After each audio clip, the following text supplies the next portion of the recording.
అంటే శాస్త్రం అంది 5 కాశీలు ఉన్నాయి.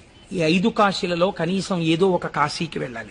ఒకటి కాశీ ఉన్నటువంటి వారణాసి, 2 కేదారము, కేదార క్షేత్రానికి వెళ్ళాలి, 3 శ్రీశైలము, 4 శ్రీకాళహస్తి, 5 పట్టిసము. మనం ఆ పట్టిసం అన్న తీర్థం మనకి దగ్గరలోనే ఉంది. అక్కడ వీరభద్రుడు దక్షయజ్ఞ ధ్వంసం చేసేసిన తరువాత దేవతలందరినీ తెగటార్చినటువంటి నెత్తుటితో కూడిన ఖడ్గాన్ని ఆ పట్టిసం దగ్గర ఉన్నటువంటి నదిలో కడిగేట. చేతిలో పట్టుకున్నటువంటి ఖడ్గాన్ని, రక్తంతో కూడిన ఖడ్గాన్ని అక్కడ కడిగాడు కాబట్టి ఆ క్షేత్రానికి పట్టిసం అని పేరు వచ్చింది.